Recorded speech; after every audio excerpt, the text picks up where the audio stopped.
Good morning students. आज मैं आपको चैप्टर 34 ऐसे एक्सप्लेन करने जा रहा हूँ। ऐसे is the thought in simple and correct language in proper order. Proper order में सिंपल और करेक्ट लैंग्वेज में व्यक्त किए गए विचारों को हम ऐसे कहते हैं, यानी कि निबंध।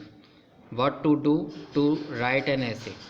कोई भी निबंध लिखने के लिए हमें क्या क्या करना चाहिए। फर्स्ट नंबर, ऐसे शुड बी डेस्क्रिप्टिव। निबंध वर्णनात्मक होना चाहिए। ऐसे शुड बी नरेटिव। निबंध नरेटिव होना चाहिए। ऐसे शुड बी रिफ्लेक्टिव, और ये रिफ्लेक्टिव भी होना चाहिए। तो अब मैं आपको जो हमने सिलेबस में एसेस दिए हैं, तो हमने 2 सिलेबस में एसेस रखे हैं, तो मैं उन दोनों एसेस को यहाँ पे एक्सप्लेन करने जा रहा हूँ। फर्स्ट ऐसे है a scene at the railway station. तो a scene at the railway station, इसको हम देखते हैं। Trains are a cheap means of travelling. रेलगाड़ियाँ यात्रा करने का सबसे सस्ता साधन होता है। So travelling by train is very common. इसलिए ट्रेन से ट्रैवल करना बहुत कॉमन होता है। A scene at a railway station seems to be passing show. Railway station का जो दृश्य होता है वो एक पासिंग शो की तरह होता है। Outside station there is always a rush of cars, scooters, buses and rickshaws.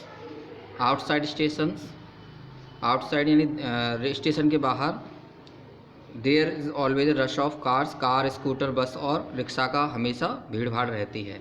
Eight the time of the arrival and the departure of a train, the platform is full of passengers, coolies, hawkers and railway servants. More and more passengers come every minute.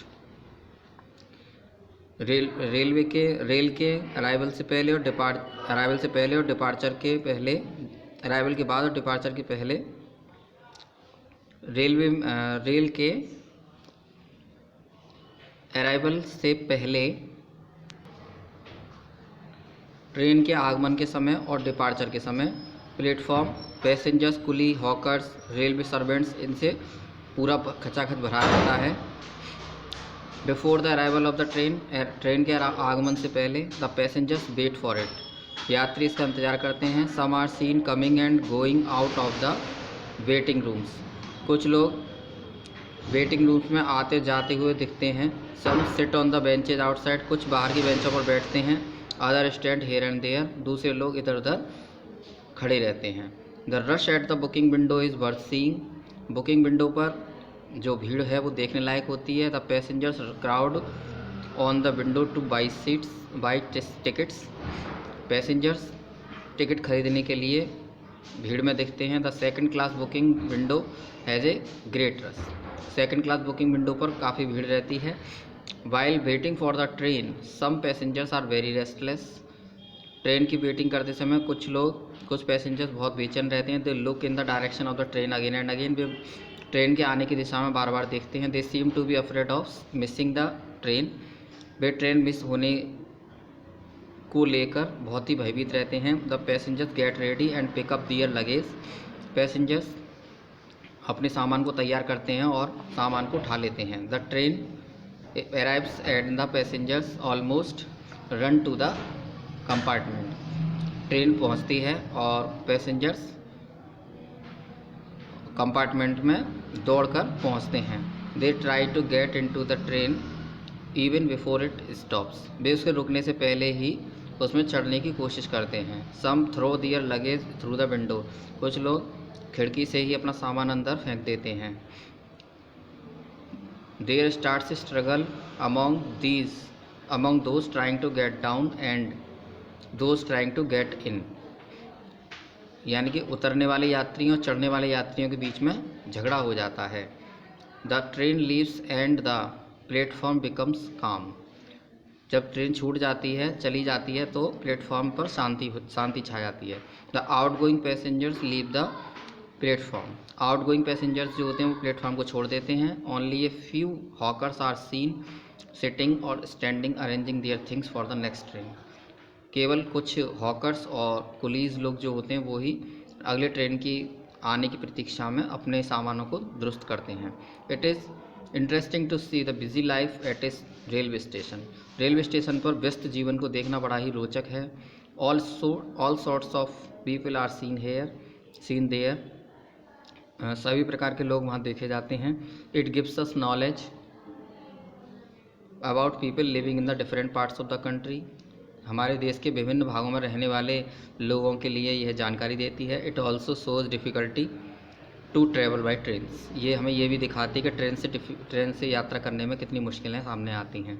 अब मैं आपको दूसरा ऐसे इसका explain करने जा रहा हूँ चैप्टर का। सेकंड ऐसे है, इज साइंस ए कर्स, क्या विज्ञान अभिशाप है। We live in the age of science, हम साइंस के युग में रहते हैं, विज्ञान के युग में रहते हैं। It has change the face of the world, इसने दुनिया की शक्ल बदल दी है। It has conquered the forces of nature, इसने प्रकृति के बलों को जीत लिया है, प्रकृति की शक्ति को जीत लिया है। It has shorten distance and has also made many impossible things possible, इसने दूरियों को कम किया है और इम्पॉसिबल चीज़ों को भी पॉसिबल कर दिया है। In short it has given us power fit for the gods, संक्षेप में ये कह सकते हैं कि इसने हमें ईश्वर के जैसी शक्तियाँ प्रदान की हैं। But science is not without its abuse, लेकिन साइंस की कुछ खामियां भी हैं। It has given man the powers of A devil, इसने मनुष्य को, मानव को शैतान जैसी शक्तियाँ भी दी हैं। It has given deadly powers in our hands, इसने हमारे हाथों में घातक अस्त्र शस्त्र दे दिए हैं। We have now destructive bombs and deadly hydrogen bombs also, हमारे पास अब विनाशकारी बॉम्ब और हाइड्रोजन बॉम्ब भी हैं। Their nuclear weapons have made the modern age of anxiety, इन न्यूक्लियर वेपन्स, इन नाभिकीय हथियारों ने आधुनिक युग को खतरे में डाल दिया है, चिंताग्रस्त कर दिया है। They threaten to destroy mankind for the world, उन्होंने संसार के लिए, मानवता के लिए एक खतरा पैदा कर दिया है। The machine itself is a good servant but a bad master, machine स्वयं में एक अच्छी सर्वेंट है लेकिन एक बैड मास्टर भी है। It is led to the growth of capitalism and industrialisation, मशीनों के युग में कैपिटलिज्म यानी पूंजीवादिता और औद्योगिकवादिता का प्रचार प्रसार हुआ है, उनका तरक्की हुई है। It is machine which is responsible for unemployment, machine ही बेरोजगारी के लिए उत्तरदायी है। Indeed it has made the rich richer and the poor poorer, सचमुच मशीनों ने ही धनी लोगों को और अधिक धनी बनाया है और गरीबों को और अधिक गरीब बना दिया है। All the evils of industrialisation are mainly due to the use of machine. Industrialisation that means औद्योगिकरण, औद्योगिकरण की सभी बुराइयां मुख्य रूप से मशीनों के इस्तेमाल करने से ही पैदा हुई हैं।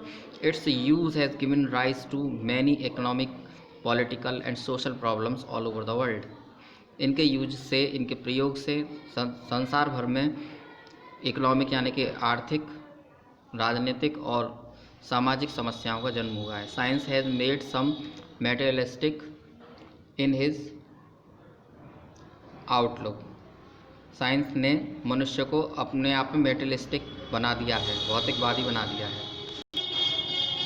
If he is well here he does not worry what is to happen to him hereafter, अगर वह सही है तो उसे ये चिंता करने की आवश्यकता नहीं है कि उसका बाद में क्या हो रहा है। It has made man forget his soul considering these evil effects of science, science विज्ञान के इन बुरे प्रभावों को मनुष्य ने भुला दिया है, उसे ये मालूम नहीं है कि ये इन मशीनों का दुष्प्रभाव क्या हो सकता है। Gandhi ji has advised us not to give undue importance to science, Gandhi ji ने हमें सलाह दी है, उन्होंने परामर्श दिया है कि हमें मशीनों का इतना व्यस्त नहीं होना चाहिए, मशीनों को इतना इम्पोर्टेंस नहीं देना चाहिए। On the whole science is neutral, on the whole science is neutral, अगर हम एक संक्षेप में कहें तो साइंस न्यूट्रल है। It is neither good nor bad, ना तो ये अच्छी है ना बुरी है। It does good to human beings when it is used properly, जब इसका इस्तेमाल समझ के साथ किया जाए, एक अच्छी सोच के साथ किया जाए, प्रॉपरली किया जाए तो इसका अनुभव अच्छा रहता है मनुष्य के लिए। But it does harm to them when it is abused, जब इसका गलत यूज किया जाए तो यह मनुष्य के लिए नुकसानदायक भी है। It cost our soul and God. We ourselves are impossible for it. Scots our soul and God we ourselves are impossible for it। इसने हमारे कार्य को इतना अधिक आगे बढ़ा दिया है कि हम इसकी कल्पना के बिना रह नहीं सकते हैं। इसी के साथ ये ऐसे वाला चैप्टर फिनिश होता है। Thank you very much.